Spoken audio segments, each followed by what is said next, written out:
Bonjour à tous, aujourd'hui je vais vous proposer un petit tuto sur le panneau de contrôle du Roller Team 274 TL Go. Donc ici vous allez appuyer simplement sur le bouton pour allumer le panneau de contrôle. Ici vous avez un petit pictogramme avec le porteur Ford. Donc, si vous cliquez dessus, sur le petit carré à côté, vous avez la tension de la batterie du porteur qui est actuellement à 12,8 volts. Si vous recliquez dessus, vous avez le pourcentage de charge de la batterie. Donc actuellement, elle est pleine, elle est à 100%. Au-dessus, vous avez le petit pictogramme de la cellule du camping-car.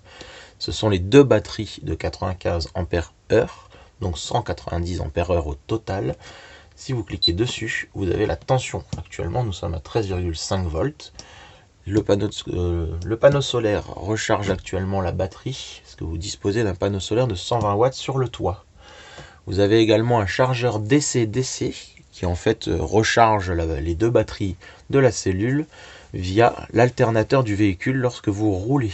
Vous avez également un chargeur 220 si jamais vous êtes branché dans un camping, sur une aire de service ou chez vous. Vous rechargez également les deux batteries.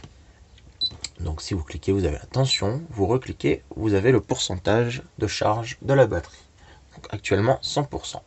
Au-dessus, vous avez toute la gestion des eaux propres et des eaux grises. Vous cliquez une fois, vous arrivez sur S1. Ce sont les eaux propres. Les paliers de remplissage du réservoir des eaux propres vont de 33 en 33. Donc quand il est vide, 0. Ensuite, c'est 33%, 66% et 100%.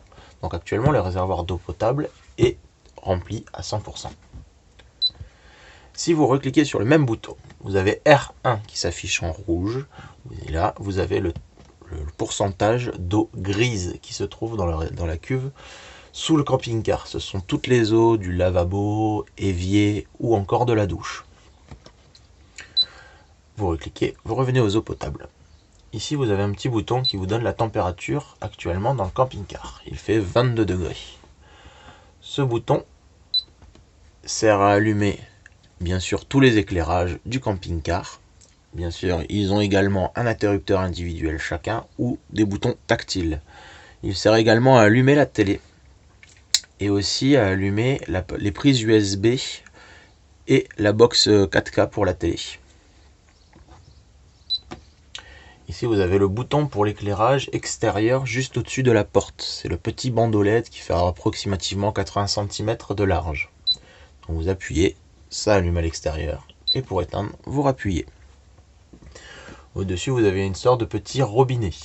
Si vous cliquez dessus, vous activez la pompe, ce qui vous servira pour les douches, pour la vaisselle. Faites tout ce qui touche à l'eau, il faut obligatoirement activer la pompe. Pour les toilettes également. Ensuite, on éteint la pompe. Ici, vous avez une petite sonde de température. Celle-ci vous sert pour le chauffage et également pour vous donner la température dans le camping-car. Ce bouton vous sert à allumer le bandeau LED qui fait toute la largeur du véhicule, sous le store, soit à peu près 4,50 m.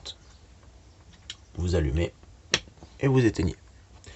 Nous avons pour habitude, en général, d'éteindre le panneau de contrôle lorsque nous sortons du véhicule et que nous n'utilisons plus l'eau ou l'électricité du camping-car, afin d'économiser l'électricité. J'espère que ce tuto vous sera utile et je vous souhaite un bon séjour à bord de Liberty.